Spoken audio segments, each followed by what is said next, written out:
So what does this mean for homeowners or anybody wanting to buy a house? Mortgage advisor and broker Sally Mitchell joins me now. Hello, Sally.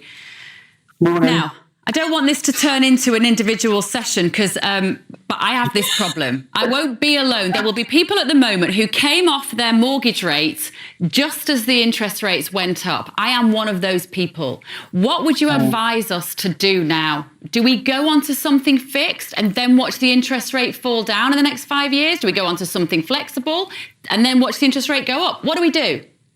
Yeah, it's really difficult to give a blanket response, I'm afraid. It really is as individual as you are.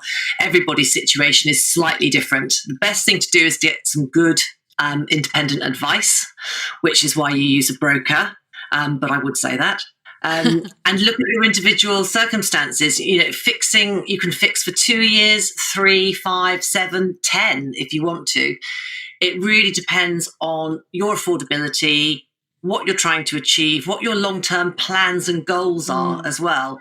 If you're going to be moving, looking at maybe downsizing or upsizing, then you don't want to be tied into a contract for too long. So it really is individual. What are the best sort of rates that people can get now, Sally? And compare that, if you would, to what you could get, let's say, even as little as 6 months ago.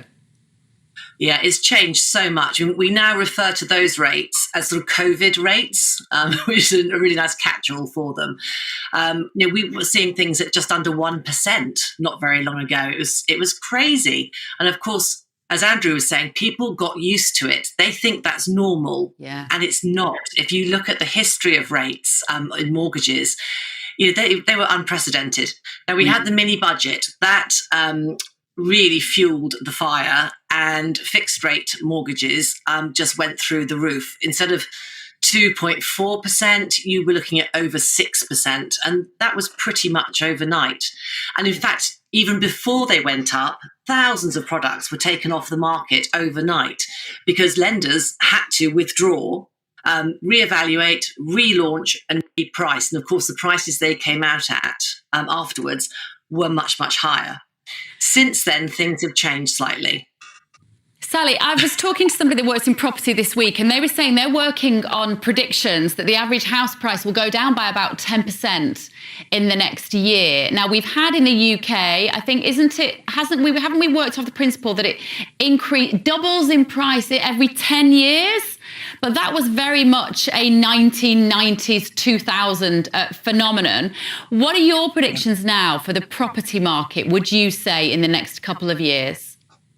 Well, we are expecting it to drop by about 10% overall. There will still be hotspots which are not affected.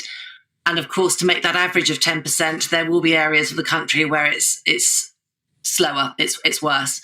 The historical data is that, yes, exactly that quote, that it doubles every 10 years. But we've had very strange times in the last 20 or 30 years in the housing market. What I'd like to say is that if it does drop by 10%, then that only takes us back to the level that we were at the beginning of 2021.